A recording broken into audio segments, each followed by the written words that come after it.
para vencermos o medo, né, precisamos ter fé fundamental num conceito claro sobre a identidade de Jesus. Para vencermos, né, para vencermos o medo, é preciso termos fé fundamental num conceito claro sobre a identidade de Jesus. Primeiro, o medo e a incredulidade sempre andarão juntos. O medo e a incredulidade andarão juntos. Ora, quando você pega o livro de Marcos, capítulo 4 e 40, então Jesus perguntou: por que vocês estão com medo ou são medrosos? Isso é uma pergunta. Com que anda não tem fé? E como vocês não têm fé? É duas perguntas. Primeiro que Jesus diz: por que vocês são medrosos? Depois ele diz: como é que é? Andam sem fé? Medo e fé. Aqui os discípulos tiveram medo e sem fé. Aí, nós analisamos aqui a circunstância. Os discípulos eram, na sua maioria, pescadores experientes que conheciam aquele lugar e a vida no mar. Ora, como eles acreditaram que poderiam morrer, podemos afirmar que a tempestade era impressionante e assustadora. Eles nunca tinham visto uma tempestade daquela. E eles ficaram temerosos, como a Bíblia diz. E eles despertaram Jesus. Por quê, Evandro? Porque eles temeram naquele momento. Aqui, os discípulos acordaram e disseram: mestre, o Senhor não se importa que perecemos. Marcos 4, 38b. Eles acordam Jesus, dão um chacoalho em Jesus e diz: Jesus, o Senhor não se importa que nós pereçamos? Ora, diante do poder de Jesus, eles questionaram: o Senhor não se importa com isso? Quem é esse que até o vento e o mar obedecem? Marcos 4, 41b. Por que eles questionam agora que até o mar e o vento obedecem? Aí você para ter uma autoanálise, né, na sua vida, que os discípulos aqui, eles já glorificam a Deus após Jesus acalmar o vento e a tempestade. Bom, a incredulidade dos discípulos estava relacionada com fraco conceito que eles tinham respeito de quem era Jesus, ou que eles ao respeito de quem era Jesus. E às vezes, a falta de nós conhecermos a Jesus, a falta de nós termos uma intimidade com Jesus, levará-nos a termos essa falta de fé, essa falta de crença, essa falta de nós vermos que vai dar certo pelo lado positivo. E quando a gente não conhece a pessoa, nós fica meio temeroso. Será que ele é capaz? Será que vai dar certo? Mas quando eles têm um conhecimento de quem é a pessoa e a capacidade dele, nós acreditamos. Ora, é assim que acontece. Se o Neymar está no campo, eu me lembro da época da seleção brasileira, quando o Ronaldinho Gaúcho estava no campo, na época do Pelé, do Zico. Se eles estavam no campo, a confiança era outra, porque eles conheciam o que aqueles jogadores eram capazes de fazer com a bola no pé. Então, o conceito é: quem era Jesus? Eles precisavam. Se você ter o conceito de quem é Jesus, se você ter o conceito quem é a pessoa de Jesus, você não vai ter medo.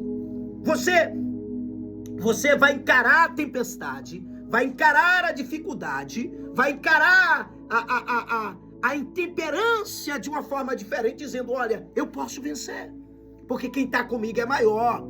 Quem está comigo, ele está do meu lado. No momento que eu fraquejar, eu Ele vai me pegar pela mão e vai me suster e vai me garantir a vitória. Foi por isso que Pedro disse: se és tu, Senhor, eu vou me aproximar de ti. Porque Pedro já tinha o conhecimento de quem era Jesus, de quem era a pessoa de Jesus. Então, quando a gente temos esse conhecimento, a gente temos um aprofundamento da pessoa de Jesus e do que ele é capaz, nada pode nos parar. É por isso que é preciso a gente termos o conhecimento de quem é a pessoa de Jesus. Jesus não é apenas o filho de Maria, Jesus não é apenas o filho de Deus, Jesus não é apenas aquele que morreu na cruz, mas do que ele é capaz de fazer na minha e na sua vida. O que Jesus é capaz de fazer na minha e na sua vida? Eu tenho aqui o texto em Marcos 4:41, né? A incredulidade dos discípulos estava relacionada com o fracasso ou com o fraco conceito de que eles tinham a respeito de quem era Jesus. Precisamos conhecer verdadeiramente quem é Jesus. Este consentimento vai nos dar condições de vencermos o medo. Quando você conhece a pessoa de Jesus, você não vai olhar para o urso, você não vai olhar para o gigante, você não vai olhar para a intemperância, você não vai olhar para as tempestades, porque você sabe do que Jesus é capaz. Você sabe do que Jesus é capaz. Ora, Evandro, quando nós temos o conceito de quem é Jesus, a pessoa de Jesus, nós não vamos ter medo. Não vamos ter medo. Isso não é nada. Pode vir que o que vier. Eu sei que o meu Cristo me dará vitória. Eu sei que o meu Cristo é maior. Então, se você ter o conceito de quem é Jesus, realmente você não estaria em casa parecendo um frango, uma franga, querendo entrar debaixo da cama, sem querer se levantar diante dessa adversidade. Evandro, eu preciso ter um conceito. Então busquemos e conhecemos quem é Jesus, o que ele é capaz. Porque Jesus está disposto a fazer ressuscitar o esquife. Jesus está disposto a abrir os olhos do cego. Jesus está disposto a abrir os ouvidos do surdo. Jesus está disposto a pegar um morto de 4 dias e ressuscitar. Jesus está disposto a fazer o que não existe a existir. Jesus está disposto a abrir o mar vermelho. Jesus está disposto a abrir o Jordão. Jesus está disposto a fazer o céu se abrir e descer fogo do céu. E Jesus está disposto a entrar na fornalha e caminhar contigo. Jesus está disposto a entrar na cova dos leões. Jesus está disposto a abrir o céu e derramar carne para você comer. Jesus está disposto a derramar pão maná do céu. Jesus está disposto a multiplicar os peixes. Jesus está disposto a fazer o extraordinário na sua vida. Quando você tem um conceito de quem é Jesus. Ora, querido, você pode falar de Jesus, mas com que grau de conhecimento? Que grau de conhecimento? Pessoas falam de Jesus sem o conhecê-lo. Sem o conhecê-lo. É por isso que Jesus volta para os seus discípulos e diz assim: o que dizes de mim? E uns dizem, olha, é um profeta, outro diz que é João Batista, mas quando ele olha para Pedro, ele diz: Pedro, e tu, Pedro, o que dizes que eu sou? Pedro diz: tu és o Filho de Deus, o Altíssimo, o Santo de Israel. Olha, Pedro, não foi tu que revelaste a carne e o sangue, mas o Espírito de Deus que falaste através de ti. Ora, para superarmos aqui as ansiedades, precisamos aprender a descansar em Deus e tendo uma clara preparação de nossas identidades em Jesus.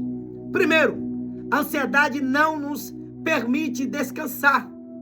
A ansiedade não permite nós descansar, tá? Analisemos a situação. O vento e as ondas se arremessavam contra o barco. O barco já estava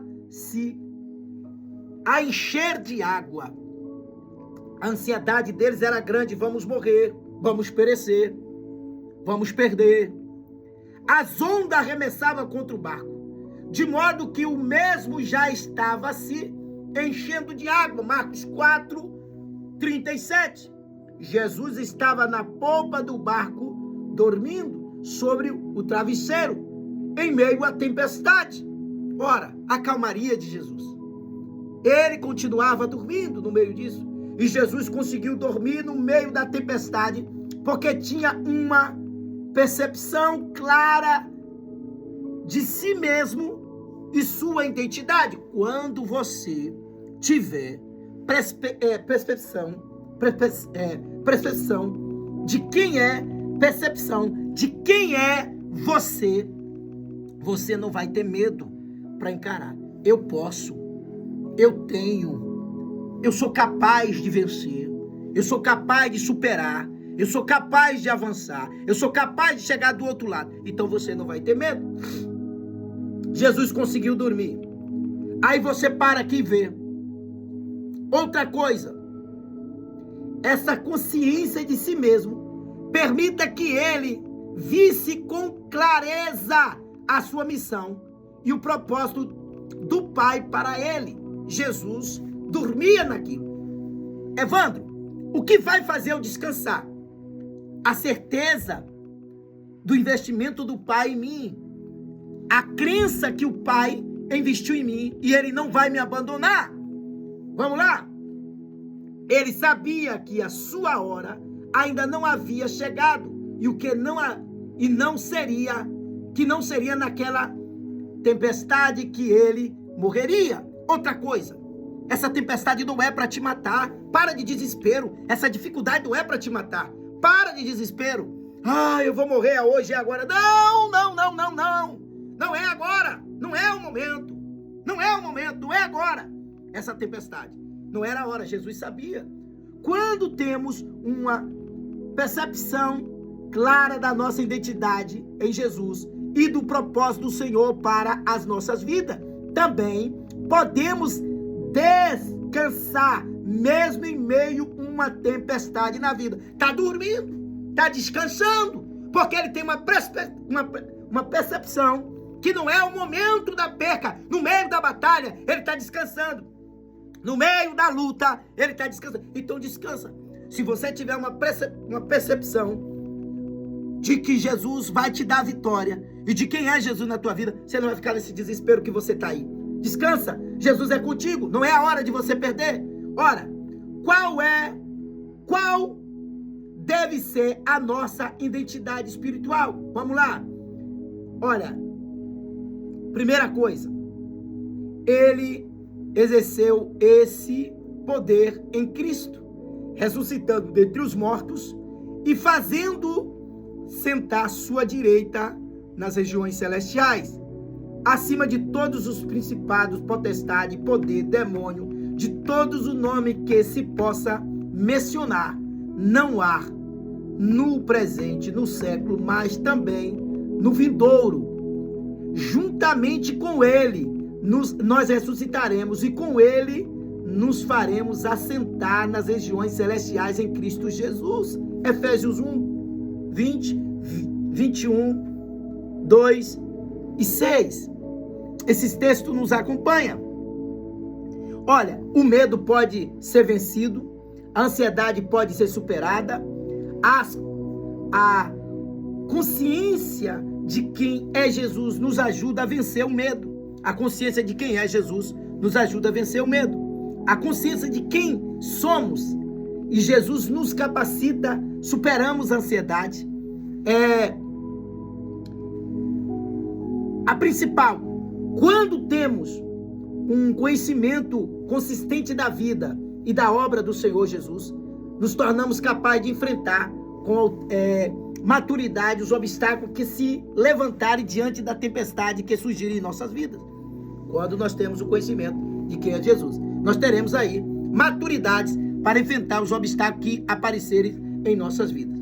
Então, eu quero concluir essa mensagem de hoje dizendo que você precisa ter maturidade espiritual, porque estar com Jesus não significa, ou andar com Jesus não significa que não tenha leões, ursos e gigantes. E a palavra de vida e de vitória de hoje, que eu deixo para você, para a senhora, é essa.